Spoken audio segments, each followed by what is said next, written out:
the studio today. Our very good friend. Yeah. We love to give him a hard time. But you know what? He gives as much as he gets.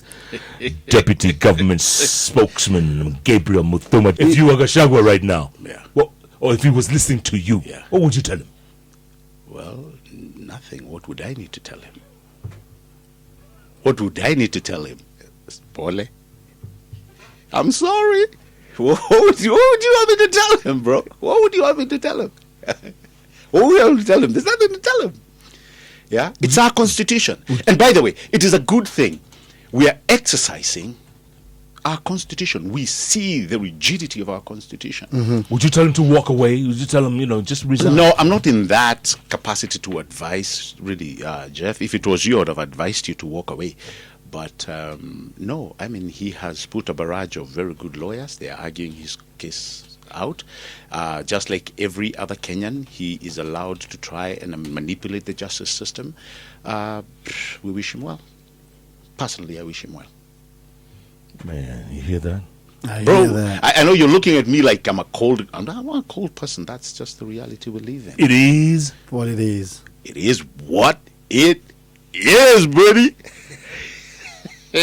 Okay, so now your boss, Talk about not boss. your spokesman boss, but your overall boss. Yes. He's been very quiet about this, Gabriel. You know, a lot of us have been asking what went wrong between these two just 2 years down the line. Jeff, I wish I would have known. I wish I would know. But like I'm telling you, it's not even an issue to deal with to ask what went wrong. Yeah, so many people have come out and said so many things, but I'm also glad that my boss, as you call him, His Excellency the President, has not spoken, and he does not need to. Yeah, he is, as you can see, he is busy executing his agenda. At the end of the day, that is what he promised. He is doing as he promised. Look at where we are today. I told you, Jeff, we'll get things done, and we've already gotten things done. You remember last year when I was here? You remember last year when I was here? Jeff and myself, we went through a huge barrage of how IDs, passports were not working. There was a serious backlog. Today, my friend, the investment that has been put in, Jeff, who is talking about passports anymore? I was at Nyayo about a month ago. I applied for a couple of passports. And be honest, bro. I'm very honest, for my cousins, right? Yeah. And we went in there, and the process was fine. It was good. Excellent. I went to the 9th floor eventually, and signed, and pictures were taken. 2 weeks. It took 2 weeks. Thank you. No. As promised. They promised 3 days. No. 2 weeks now. Thank you, Igunza. Thank you. Wanangoja passport for months. It was. Kama ni jina yako ilikusaidia, labda tungengoja 1 month, 2 months. No, bro, I told you. 2 weeks. Jeff, 2 weeks. Jeff, yes, man. that is the standard. That is the standard. Just like even when you go for other documents, they give you, it may come out between this and this time. It is the standard. So, Jeff, would you have said this when I was with you nearly a year ago? Never. Exactly. But now, like Igunza is telling you, things are working. And Jeff, let me tell you, that's the passport. No. Let me tell you, and Igunza, we've become a nation that really celebrates mediocrity, if you will. And that is what has been bringing in a lot of mistrust. Because Igunza, when I promised you, or when leadership promises you, says we know what is wrong within this particular locale. It will take us time to fix, but we'll get it done. That is the same thing we did with the passports at Nyayo House. That's the same thing we did with the IDs, the birth certificates. That's what has happened. We have moved now along to talking about the universal health care.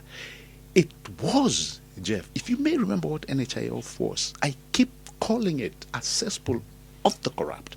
And you still have leaders today who are saying, let us revert back to NHIF as if it was solving our problems. It wasn't. It was worse.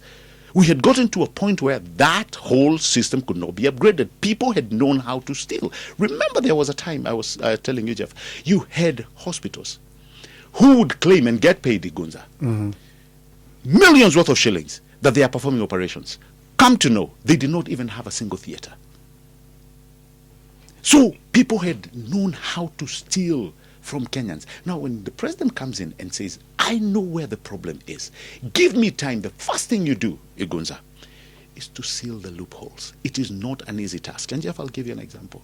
When we came in as the administration, you had only 350 citizen-facing services that were onboarded to e-citizen. Right now, you're talking 20,000 plus. 20,000 plus services that have been onboarded. And it took serious push by the president himself to have all these services onboarded. I'll give you an example. How come we're not seeing any of this? We're not seeing anything. Bro, again, we have come to expect microwave solutions. I want it done now. We have to understand what delayed gratification means. And this is where we are going. For instance, KWS, I'll give you an example. KWS was collecting in the parks fees and what have you. And yes, tourism, as you know, you have high seasons, you have low seasons. But the average was between 500,000 and 400,000 a day, shillings. When they onboarded their services, all citizens now are paying through a system which is capturing all these monies. They are collecting 20 million shillings a day. From 500,000? Correct. From 500,000? From 500,000. Where was the rest going? Thank you. That is what we need to be discussing, Jeff. 20. So there was a time somebody was saying this country loses 2 billion a day. What did the president say? In my administration, he said it during the campaigns, there will not be money to steal. Do you know how you make you make efficient that particular statement? Is to ensure that everything is captured where it needs to be captured. In the US now, Jeff, and I'll give you an example so that you know, we've actually gone to places where we've taken good examples and things that are working and implemented them. There's no government office that you'll go in the United States where they are offering services and you're allowed to pay by cash. By nature, we can say America is not as corrupt as we are. But why are they doing that? Because they know it is sooner or later, when you see money, temptation. So the first thing that the government has done is to ensure that those loopholes are covered. And you ensure that all this money is coming through an accountable model where you will know where each and every shilling is going. Yeah, okay. Okay, the other thing, I was in the Masai Mara 2 weeks ago. Correct. And the biggest complaint is that foreigners coming in now have to pay $200 a day to access the park. 200 US. The locals are paying, what is it? I think 2,000 or 15 or something. But visitors, $200. And guess what, Jeff? It's full. Back to back, it's full. The park. Of course. For the longest, and this one, again, we have to give it to the people who sat down, the architects of that new system, and let me call it the charges. For the longest, for many years, Igunza, many, many years, we have never reviewed our fees. Jeff, today, if you go, you're a Giants fan. I know this. Go to the Giants Stadium. The amount you used to pay, Jeff, if we are to be honest, when you used to go and watch a game there, it's probably 3 times more. Yeah? Even as fees. The parking fees you used to pay in New York. Yeah. The parking fees or the fees that you used to go watch your basketball game. Everything has gone up. But we were left behind for many, many years. So it is actually, if you look at it, the grand scheme of things, it actually commensurates. And many people who are coming in, they understand. Yeah, it is not that much, by the way, if you look at it. It's not that much. The other thing that goes on to alleviate again, it's visa-free. The amount of money they used to pay for visas, they are not paying. All right? So it commensurates. It's a very well thought out. Yeah, but balance on things. Not well executed. No, it has been well executed. The challenge has never been collecting, actually. After collection has been done, what happens to our funds. Juzi tuliona when we had a headline story indicating how people close to the president have actually been awarded these tenders running into billions. Billions. Over 100 billion worth of tenders, including a production company that got a tender just to build construct a stadium. A production company. You talk about the things that were done. I think that was when, I know the stadium you talk about, Karatu. Is that what you're talking about? That, when was that awarded? Like 7-8 years ago? Yeah. I would really like us to, if we are going to really gauge our president, let us do so with the things that he himself can have ownership on. Right? If you are talking about the ADANI deal that everybody is talking about. ADANI. Yeah. And Jeff, I had my president saying, and I've told you this, Jeff, if you may remember, that our biggest problem moving forward is misinformation and disinformation. And what gets me time and again is that these news are not propelled by people who do not know. We can forgive ignorance. But when somebody knows fully well that they are misrepresenting facts, and they are a leader, sometimes they sit in the National Assembly or the Senate, and they keep repeating that the airport has been sold, it can never get any worse than that. I can understand, Jeff, you and a few guys who do not have that information. You're not privy to it. You cannot go into any fora and ask for that information and you get, but they can. Yet they can come on national TV and radios and whichever baraza that they find and say that the airport has been sold. Jeff, I can, if we are again going to be honest as Kenyans, many people today, Igunza, who have homes that they've built will tell you they have lease for 99 years. Probably that's what you have, Jeff. What does that tell you? You don't even own that land after you have been allowed to occupy it on a lease. So how can you sell an airport? A secure national infrastructure. And people go on, discussing the sale of an airport as if it's a game.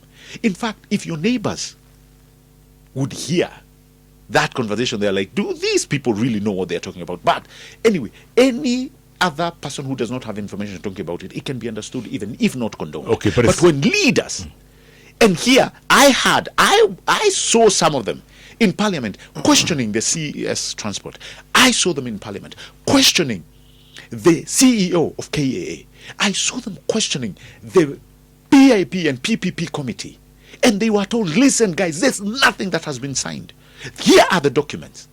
Yet, when they left there, some people went to the studio, some called the media, some went to public barazas, and they said the airport has been sold. We need to get our facts right, Jeff. But most importantly, we need to be a truthful nation. Has it been leased? No, Jeff, there's nothing that has been signed as we speak. They are still in discussions. Jeff, and this is what we saw Igunza. Yeah. Last time when the president came and said, we need to seek partnerships for places like KICC. People are like, no, we must start understanding, Jeff. And this should understand very well because you've been in very many demographies and jurisdictions, that PPP now is the way to go. For instance, look at the expressway that we have.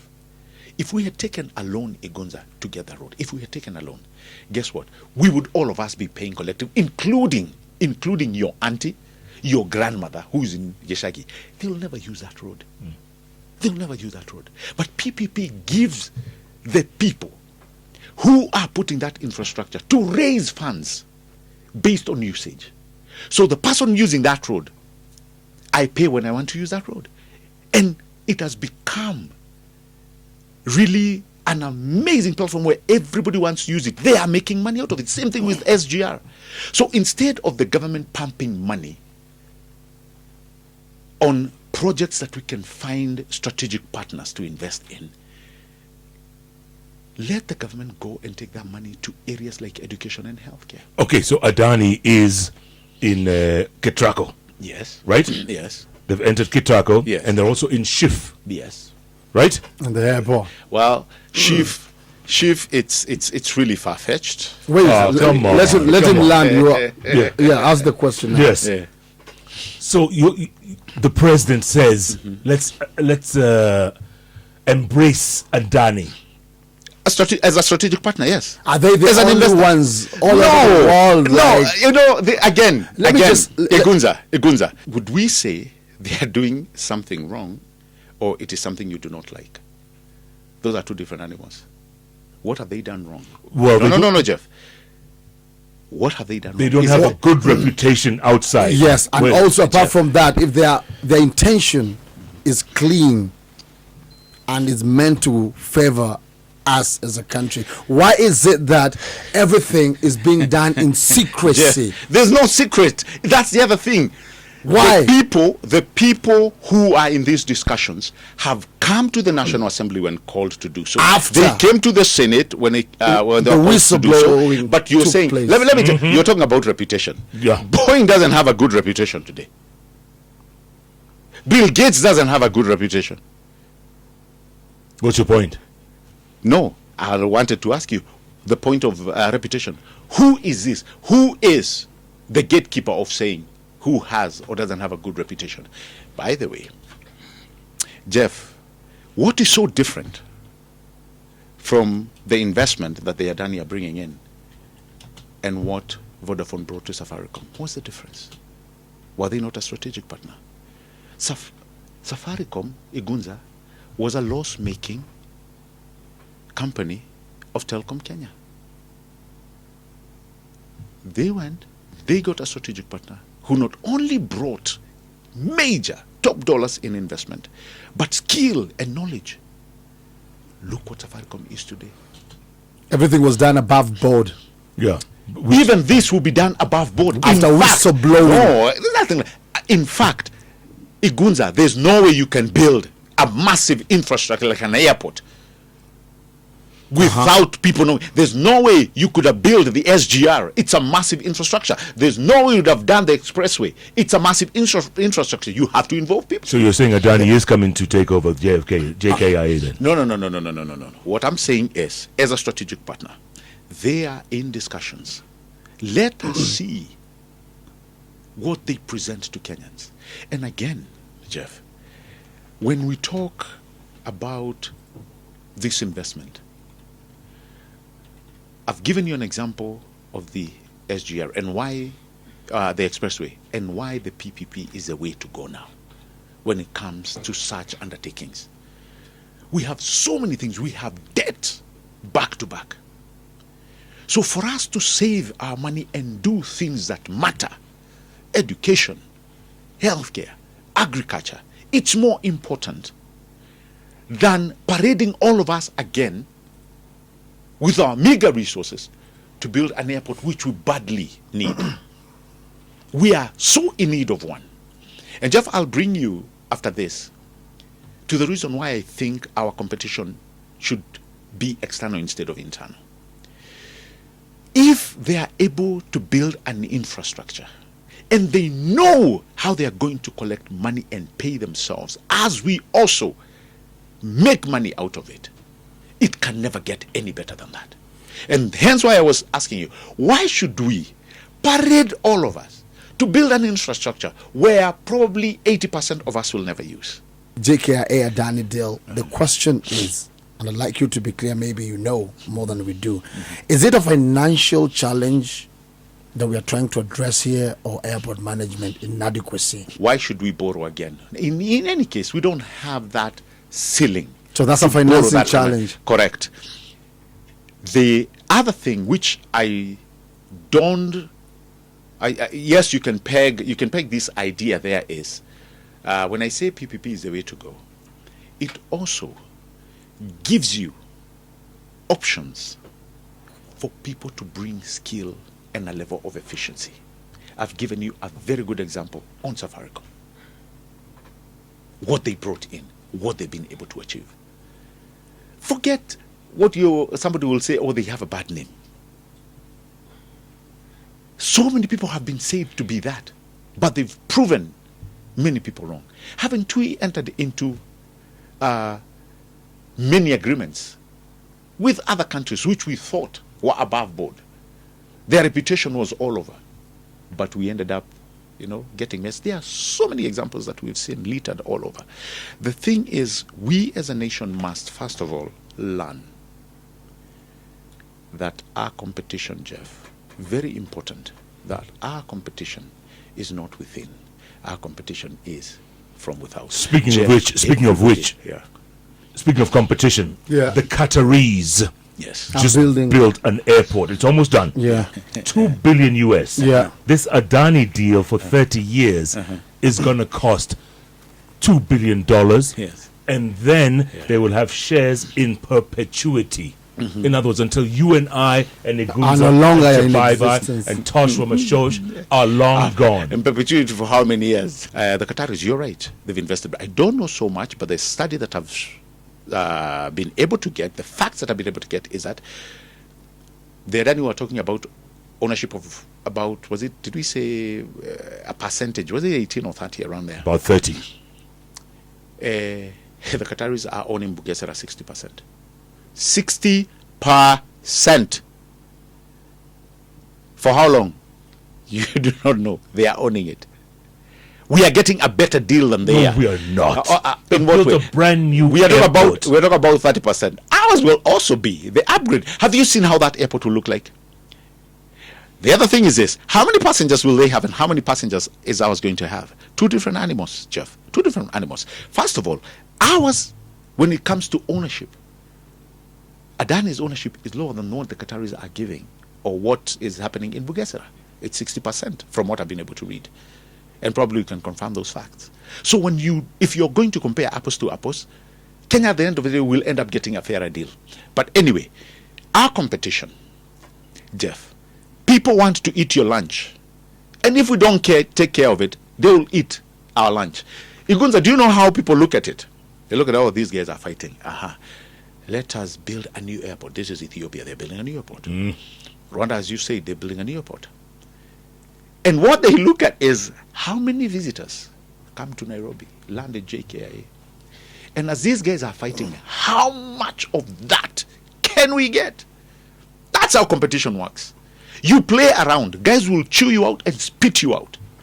I think if we can just put the interest of the country first, we will never have this kind of issues. I think the problem comes in because we like taking shortcuts and we like breaking the law, especially this administration. What have they? Even when the courts rule, what law have they broken? You're getting it. They go against the court's ruling. You see, when Kenyans speak, they don't listen. Gunza, you've said the administration has broken a law, or they've broken laws.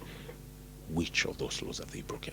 And this is what I'm telling you. Igunza, our major problem moving forward in the next 10 years, I see it as disinformation and misinformation, because you'll get to some information which probably you will think it's factual.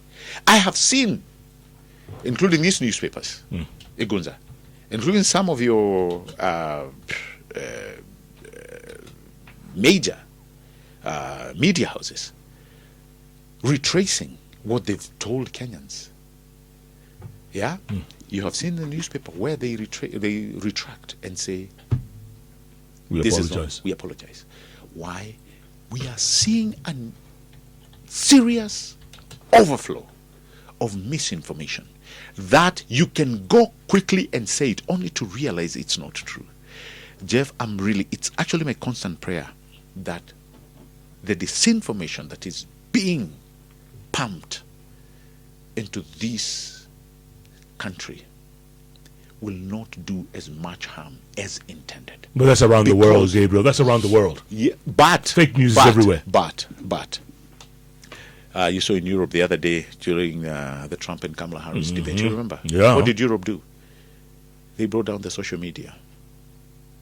It was not viewed anywhere in Europe. Why did they do that? They said they were afraid of their population getting a lot of misinformation from that debate. You have nations that have put policies to protect their citizens.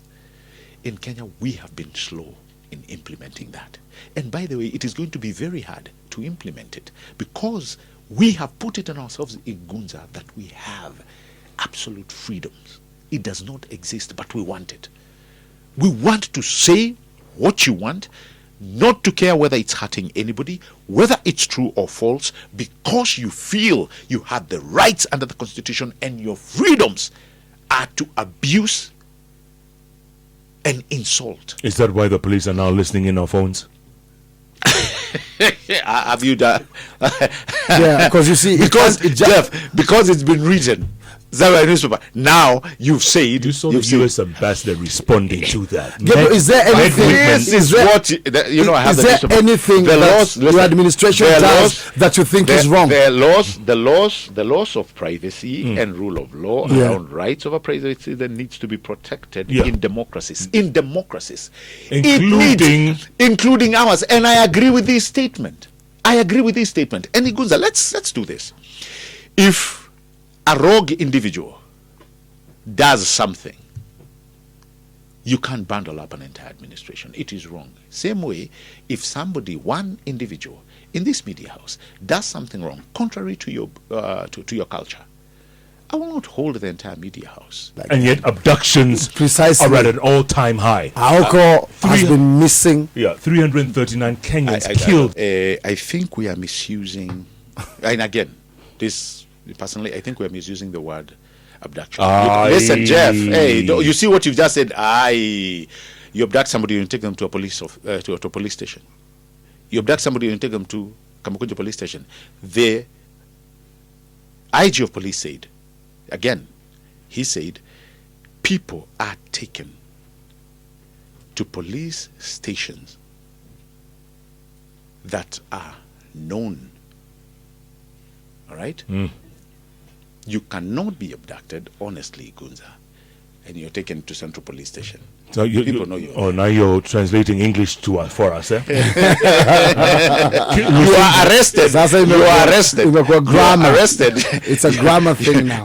You are arrested. If you're taken to a gazetted police station, how is that an abduction? And I'm not saying abductions have never happened in this country. There are litany of them. If you go way back, they have happened before.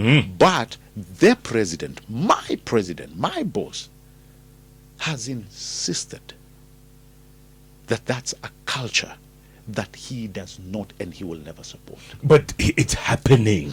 Gabriel, it's happening. Jeff, under his watch. Jeff, and he promised, like you said. You just highlighted somebody you're saying was abducted and taken to a police station. That's an arrest. The IG of police was very categorical when he said it. Aoko's missing. Where's Aoko? How would I know? I've not even. Aoko is who is Aoko, by the way? You see? No. Okay, Kibaso, he was abducted for a while. Abducted? Was he not arrested and taken to Muthaiga police? Gabriel. No, I'm just asking. Gabriel. Yeah, Jeff. Honestly, if I was you, I would not use that word. Just say he was arrested. It will still make the same. It will still make the same sense. There are Gen Zs who are still missing since June 25th. Not that I know of. You see? Not that I know. And you're deputy spokesman. Huyu anataki kumwaga unga. But one day history will judge you. This government, they don't take feedback. So it says who? Whatever you decided to do, you go ahead and do. From when the protests were being staged, the Gen Zs actually had their demands. Correct. They had their proposals. Correct. None of them has ever been taken into account or even implemented. Anyway, time is running out. No. Listen to this feedback. Listen to this feedback. Good morning. Yani Gabriel has really changed from the analyst we used to know. Na akachukua DNA ya UDA. That is lying all the time. But he will tell you what a good thing. Gabriel is like he took a blood oath to defend the government. I listened to him somewhere else, and he's no longer the same person he used to be. No, bro. I am the same person. Huyu Jama, these are different feedback. Huyu Jama ache kizungu mingi and intimidation. Somebody may intimidate. It goes ask a basic question that every ordinary Kenyan has been asking. Is it only ADANI that can do the job? Government conducted public participation, shambolic as it were, in 2 days, but couldn't afford to tell Kenyans about the ADANI PPP. Wait, Baka wa leo. Aya, history ya Cherargei 500,000 emails. Zenye Kenyans want to support extension of presidential term limits to from 5 to 7. Yes. Can it be proven 500,000 emails? 60% of Kenyans actually, because that is what it translates to. And the 60% of Kenyans actually are for their extension. First of all, if you're asking me 7 years, if you're asking me that question, as Gabriel, I'll tell you I don't believe it. Okay. I'll tell you I don't believe it. Finally, he tells us one truthful thing. Please, no, I don't believe it. No, it's not the guy that you used to know. I am just telling you facts. And by the way, facts are stubborn. People don't like them. Yeah? But Jeff, I was executing a point. He was talking about, is it only the ADANI? You had the CS in Parliament and in the Senate. He said there was an expression of interest. They gave the best. They give the best. ADANI. And that's why, yes, and that's why it is being looked at